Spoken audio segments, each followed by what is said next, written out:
আসসালামু আলাইকুম রহমতুল্লাহ। আশা করি সকলেই ভালো আছেন। বন্ধুরা, আজকে আপনাদের দেখাবো লেবু গাছের দুটি সার সম্পর্কে, যে দুটি সার দিলে এরকম 12 মাসি কাগজি লেবু 12 মাসি একই রকম ফলন হবে, ঝাঁকে ঝাঁকে লেবু হবে। সেই দুটি সার আপনাদের সঙ্গে শেয়ার করব এবং আরেকটি পরিচর্যা আপনাদের সঙ্গে শেয়ার করব। তাই ভিডিওটি না টেনে শেষ পর্যন্ত দেখতে থাকুন। আর এখনও যারা আমার চ্যানেলটি সাবস্ক্রাইব করেননি, অবশ্যই আমার চ্যানেলটি সাবস্ক্রাইব করে আমার চ্যানেলের সঙ্গেই থাকবেন। বন্ধুরা, টবে যে লেবু গাছটি দেখতে পাচ্ছেন, এই লেবু গাছটির ব্যাপক ফলন হয়। আমার ছাদ বাগানে যতগুলো গাছ রয়েছে তার মধ্যে এই লেবু গাছটির ফলন বেশি হয়। এই লেবু গাছ 12 মাসই লেবু ধরে এবং দুটি সিজনেই খুব ভালো লেবু হয়। তো এখন এই সিজনের লেবু ধরা শেষ, এই সিজনের লেবুগুলো বড় হয়েছে। এখন আমরা সেই সারটি প্রয়োগ করব, যে সারটি প্রয়োগ করলে আবার পরবর্তী সিজনে বেশ ভালো ফলন হবে, নতুন নতুন পাতা হবে, নতুন নতুন ডগা হবে এবং ফুলও হবে। লেবু গাছটিতে এখন যে অবস্থা দেখছেন, এই অবস্থায় কিন্তু সার দেওয়া যাবে না।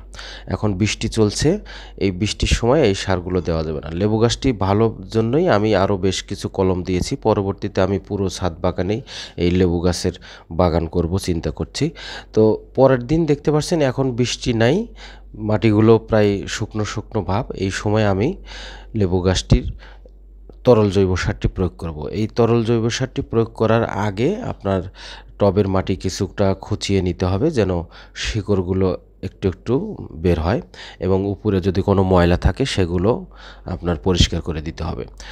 পরিষ্কার করে দেওয়ার পরে সেই তরল সারটি আমি দিব। এই তরল সারটি 7 দিন পর পর অথবা 15 দিন পরে দিতে পারেন। এছাড়া মাছ ধোয়া পানি দিতে পারেন। তরল জৈব সারটি আর কিছু নয়, চাল ধোয়া পানি আপনারা একটি পাত্রে 3-4 দিন রেখে তারপরে আপনারা ব্যবহার করতে পারেন।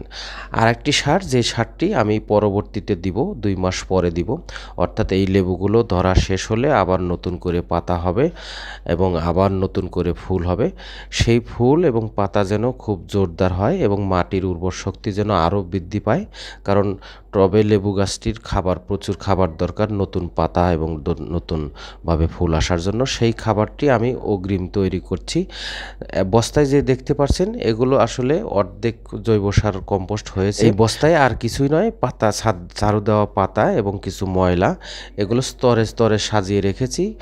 মোটামুটি 3 মাসের বেশি হয়েছে। এখন আমি মাঝে মধ্যেই তরকারির খোসা দিব। তরকারির খোসা দিলে আরও পচে এগুলো বেশ কিছু কেঁচো তৈরি হয়। ডিমের খোসা, মাছের আঁশ, এগুলো একসঙ্গে দিয়ে আপনারা এভাবে বস্তায় বেঁধে রাখতে পারেন। দেখছেন এখন পাতাগুলো মোটামুটি পচে রেডি হয়েছে। এই বস্তায় তো মোটামুটি রেডি বলা চলে, কারণ এই পাতাগুলো পচে একদম মাটি আকারে হবে, তখন বুঝবেন যে আপনার কম্পোস্টটি হয়েছে। এটি আমি টবে দেওয়ার আগে টবের পুরাতন মাটিগুলো এবং কিছু শিকড় রয়েছে, সেই শিকড়গুলো কেটে আমি পুনরায় আবার এই সারগুলো দিব, অর্থাৎ কিছুটা রিপোর্টিংয়ের মতো করে দিব। বস্তায় যে সারগুলো দেখছেন, এগুলো পরিপূর্ণ সার হতে আরও 2 মাস লাগবে এবং আমার লেবু গাছে আরও 2 মাস পরে এই সার দিতে হবে। এই সারটি দেওয়ার পরে আবার এরকম করেই ঝাঁকড়ানোভাবে লেবু হবে, প্রচুর লেবু হবে এবং লেবু গাছের বস্তায় সারগুলো দেওয়ার পরে আবার প্রচুর লেবু হবে। লেবুগুলোর গায়ে কিছু দাগ দেখতে পাচ্ছেন, এই দাগটি আসলে বর্ষার সময় হয়ে থাকে। তো আপনারা এই দাগ দূর করার জন্য আরও একটু আগে, অর্থাৎ লেবু যখন ছোট ছোট হবে ঠিক সেই সময়ে আপনারা হলুদের গুঁড়ো স্প্রে করে দিতে পারেন, এতে করে দাগ হবে না। আর একটি বিশেষ পরিচর্যা বর্ষার সময় যেটা করতে হবে, সেটা হলো অতিরিক্ত পানি যেন কোনোভাবেই না ধরে থাকে। টব অথবা হাউস, এগুলোতে অতিরিক্ত পানি নিষ্কাশনের জন্য কিছু ফুটো রাখতে হয় নিচের দিকে।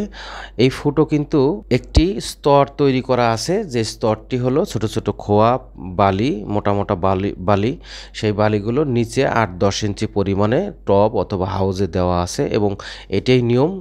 এই স্তর যদি না তৈরি করেন তাহলে আপনার গাছগুলো পচন রোগ হতে পারে, অতিরিক্ত পানি সবসময় বেজে থাকবে, যার কারণে এই স্তর তৈরি করে দেওয়া হয়েছে। তো বন্ধুরা, আমি ছাদ বাগানের বিভিন্ন পরামর্শমূলক ভিডিও আপনাদের দিয়ে থাকি, তাই আমাকে লাইক, শেয়ার, কমেন্ট করে উৎসাহিত করতে পারেন এবং ভিডিওগুলো বেশি বেশি শেয়ার করে দিবেন, যেন সকলেই দেখে উপকৃত হয়।